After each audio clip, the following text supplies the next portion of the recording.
dyed hot orange instead of being natural. That's the only difference to it. The other thing I'm using here is this is a Ken Sawada single. This is the one here. It's called the Black Spey. It's a size 8. I'm just going to use a Unithread 80 in red. I'm just going to start at the eye and just put down a layer of thread along the shank.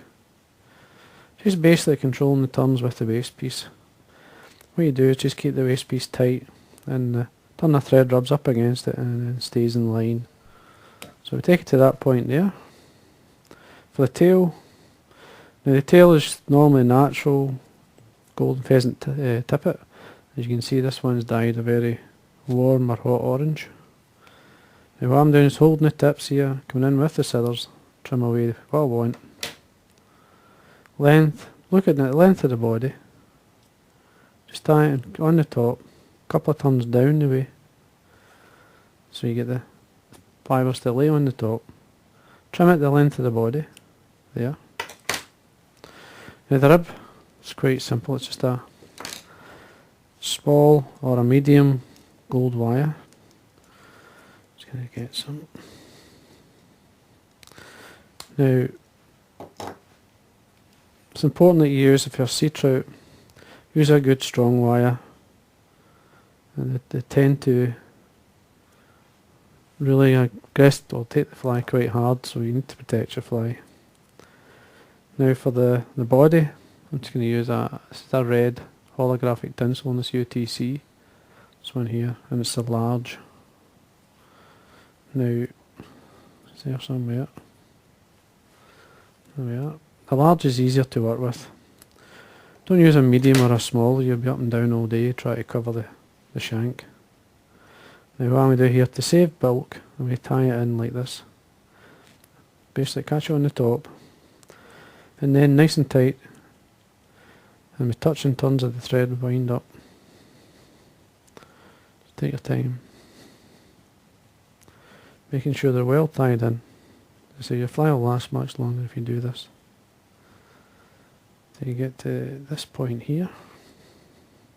Now give yourself a good 3-4 mil from the eye to tie in the wing and obviously the body hackle and so on. Now we bring this round, practically a straight turn at the back, and then we just work our way up, slightly overlapping our last turn, so we're building up the body. That point there, cross your thread, nice and tight. Good 3 or 4 turns to secure, and then trim away. Body hackle, I'm just going to use, this is a large Chinese cock, and it's dyed quite a dark claret. Remove the fluff from the bottom, or remove the part you don't want anyway. Put a wee bit of wax on your thread to give you the grip. Nice and tight, make sure that's tied in. I usually start off with a good turn at the top.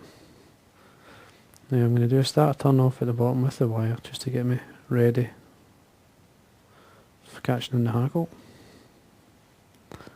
Wind down, so you've got your turn at the top, and into 2, 3, 4, just coming up into your 5th turn, come across. Now there's your single, a turn there, and a turn again, quite close, and then as you come up, spread it out. Just make sure you've got your hackle well tied in. Now when you get to the top here, just draw back any fibres. It's going forward, just draw them back, bring it straight up, come up with your thread, and then it's important that you keep your thread tight and put a 90-degree bend into the wire. That will lock the tight turns in, and then make sure you've tied this in. Bend and break it away.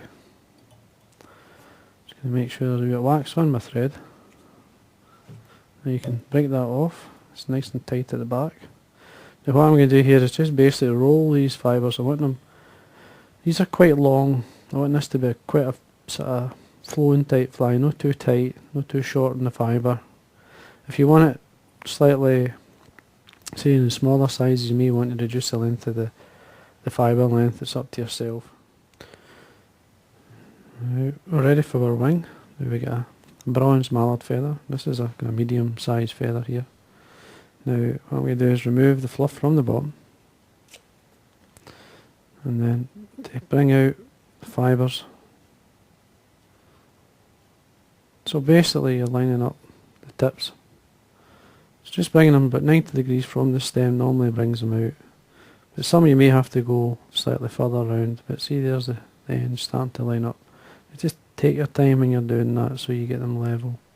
And once you're happy you can tear it away. Now what I'm going to do here then is roll the wing. You can fold it or roll it, whatever they call it. You can fold it from either side and into the middle, or you can go one way. It's up to yourself. Now I'm going to fold it from the bottom up. So basically up from the weakest colour, or the grey, up the way, so you can see what I'm doing. Now just fold it. Now just keep going. There we are. You end up with a nice wing. Length just to the back of the hook. Keep it on top. That's a nice pinch and loop. A couple of times, 2 or 3 turns to secure, and just watch to see if the wing is sort of came round the side. Just bring it on top. And that looks okay. And if you're happy, then you can tighten up. Trim away the waste. And what I'm going to do here is put some wax on my thread. This will make sure nothing's going to slip out, and bring the thread back up. Now the front hackle, this is a hen, Chinese hen, dyed claret. I'm going to use one of the longer feathers and tie it in by the tip. Just what I'm going to do is make sure the front of the hackle is facing myself. Come down with 2 or 3 turns, there's the tip of the hackle, and draw it back. Now keeping my fingers on, I can bring my fingers sliding towards the back. This will separate the tip so that you can then basically break it off. And then we can fold these fibres and wind down, forming the front hackle. Now keep it reasonably straight when you're winding, so if you try and keep it one turn in front of the other, and winding down, using up the hackle.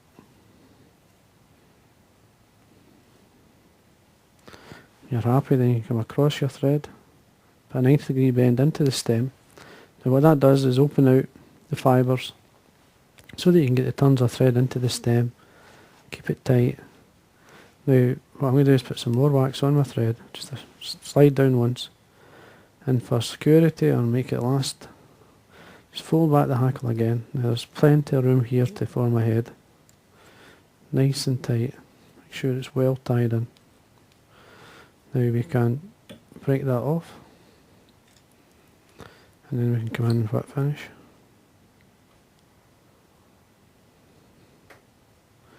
Take it all the way down to it.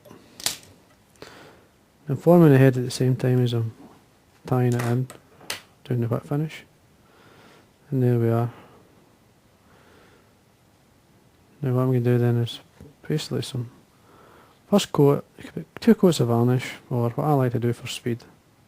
Just come in and just touch it with the super glue on the head. Very careful you don't touch the feathers. It's all the way around. The super glue dries extremely quick and hard. You can see a nice head on it, and once that's dry then you can basically just go straight in and varnish. There we are. Now that's the basic dark mackerel. Now just going to take a couple of these fibres out at the back, which sometimes just come round the bend a wee bit, so pushing your scissors, not cutting it in case you cut too much fibre away, just pushing them away, and then you get a nice shape. Now that should be a bit dry. I'm just going to finish off with a coat of varnish on the head. Even if it's not dry, it will still be okay, just to put a fine coat of varnish over it. There we are. And I'm just using Vineyard varnish, just the number 1 clear, and that's it. And there we are, that's your dark mackerel tied on a Sawada single.